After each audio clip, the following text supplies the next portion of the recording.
मैं बड़े दर्द से कहता हूं, हमारे घरों में सियासत चलती है। बच्चे मेरी मुट्ठी में रहे, ससुराल वाले मेरी मुट्ठी में रहे, मोहल्ले वाले मेरी मुट्ठी में रहे, बरादरी वाले मेरी कोई नहीं रहते मियाँ ये मुट्ठी छुट्टी में, कोई नहीं रहते।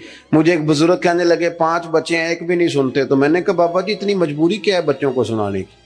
आपने जो सुनाना है रब को सुनाए।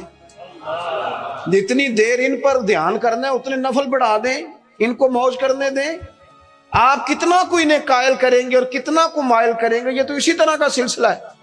जितनी सियासत हम लड़ाते हैं ना लोगों को सेट करने में, अगर उससे आधा वक्त भी अपने रब को राजी करने में लगाए ना तो रब राजी हो जाए तो लोगों के दिलों में मोहब्बत पैदा फरमा दिया करता है। नजरियाती बने, तवज्जो, इतनी बंदों पे तवज्जो करना, इतनी सियासत करना, अपने आप को हर वक्त लोगों में गुड बुक में। कोई जरूरी है कि सारे लोग हमें अच्छा ही कहें? कोई जरूरी है? कोई जरूरी नहीं।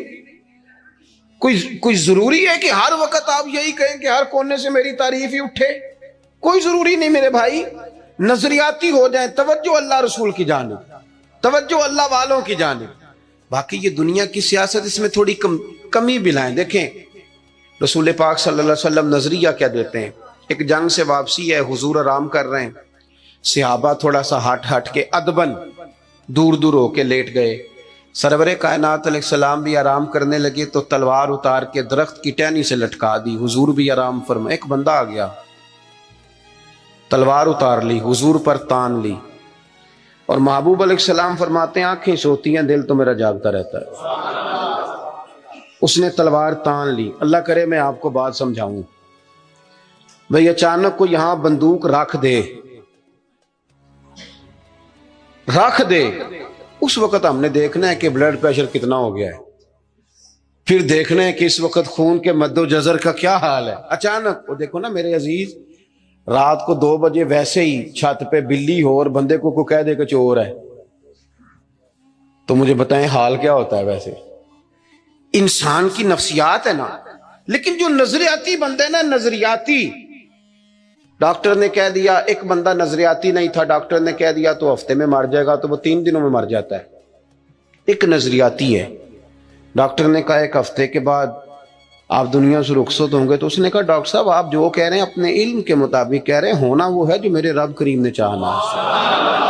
ये कई साल भी निकाल सकता है। शर्त ये है कि हम नजरियाती हों। हमारी सियासत ही खत्म नहीं होती है कि जगह मैं खुद जाता हूं बंदे राजी कर रहा हूं, जहां मैं नहीं गया वहां बेटा भेजा, तू वलीमे पे होया, छोटे भाई से कहा तू फातिहा कह। सारा दिन बंदे राजी करने में वो फिर नहीं राजी होते। हजरत मौला अली फरमाया करते थे ये इस तरह है जिस तरह चरवाहे की बकरियां हैं, इधर वाली घेर के लाओ तो इधर वाली निकल जाती है, इनको घेरो तो इधर वाली निकल जाती है। तो जरूरत क्या है? रब की जानिब तवज्जो करना, अल्लाह पे भरोसा करना। उसने तलवार हुजूर पे तान ली। ओ भाई क्या हुआ है? आपको अर्ज किया, आप खामोश हो, अल्लाह आपको खुश रखे और ये आना जाना भी बंद करें। आपको अल्लाह ताला बड़ी सारी जज़ाए खैर दे। कुछ बंदे बुज़दिल होते हैं, उन्हें तकरीर ना भूल जाए कहीं। आप मेरी बात सुने, आपकी मेहरबानी, अल्लाह आपको सलामती अता फरमाए। मैंने जितनी बात कर ली है शायद इतनी भी ना करूं, इससे कम करूं, लेकिन चाहता ये हूं कि मेरी नहीं है ना, अल्लाह रसूल की है। तो अल्लाह रसूल की बात अपने दामन में बड़ा अदब रखती है। अजीज भाइयों, उसने तलवार हुजूर पे तान ली, सरकार ने मुकद्दस आंखें खोली। तो मैं बता चुका हूं कि अगर हम पर कोई पिस्तौल ताने तो शायद सारा वजूद कांपने लगे। उसने तलवार तानी, हुजूर की मुकद्दस आंखें खुली, कहने लगा आपको मुझसे कौन बचाएगा, कुर्बान जाए। हुजूर ने मुस्कुराना शुरू कर दिया। जिंदगी नजरियाती बन जाओ, जिंदगी हंस के गुजर जाएगी सारी। लेकिन अगर नजरियाती नहीं हो ना तो फिर तो भाई कारोबार पे नुकसान पे भी हार्ट अटैक हो जाता है। फिर तो मेरे अजीज नौकरी से जवाब हो जाए तो लोग मरीज हो जाते हैं शुगर के। अगर आप नजरियाती हैं तो जी लेंगे। उसने कहा कौन बचाएगा? तो महबूब मुस्कुरा के फरमाने लगे ये तूने अजीब बात कर दी, मुझे मेरा रब बचाएगा। अल्लाह के नाम में ताकत है, अल्लाह के नाम में कुव्वत है, अल्लाह बचाएगा। बस हुजूर की जुबान ने नूर से ये जुमले निकले, अल्लाह बचाएगा। उन लोगों से डरना चाहिए जो अपने फैसले रब के हवाले करते। अच्छा वकील करने के पैसे ना हों, सिफारिश के पैसे ना, और मामला अल्लाह पे छोड़ दें, उनसे डरो।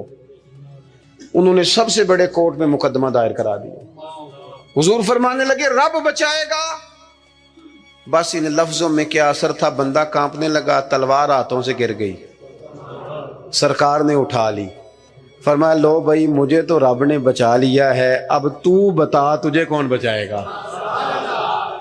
आप जिंदगी में अगर नजरियाती हैं तो आप जिंदा हैं, और अगर आप लगे हुए हैं कि ओहो क्या बनेगा, मेरी कौन सुनेगा, गांव छोटा है, मैं बात कर भी लूंगा तो कहां पहुंचेगी, तो कौन होगा, तो कैसे होगा, तो ये तो कमजोरी है। आपके जिम्मे तो कहना है, पहुंचाना तो अल्लाह करीम की बारगाह है, करम के फजल का नतीजा है ये। अल्लाह बचाएगा। उसके हाथ से तलवार गिर गई, हुजूर ने उठा ली। फरमाया मुझे तो रब ने बचा लिया है, अब तू बता तुझे कौन बचाएगा। कहने लगा हुजूर मैंने सुना है आप बड़े ही माफ करने वाले हैं,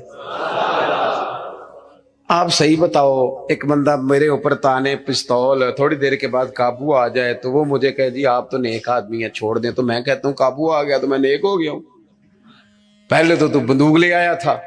लेकिन ये हुजूर सैयद आलम सल्लल्लाहु अलैहि वसल्लम के ज़र्फ की, हौसले की और महबूब के दिले नूर की बड़ाई देखो कितना बड़ा है। उसने कहा सुना है आप माफ कर देते हैं। फरमाया तूने सुना है? हुजूर सुना है। फिर मुस्कुरा पड़े, फरमाने लगे जा फिर मैंने माफ किया, हो गई बात खत्म, माफी तो यहां पहले है सबसे, जा माफ किया।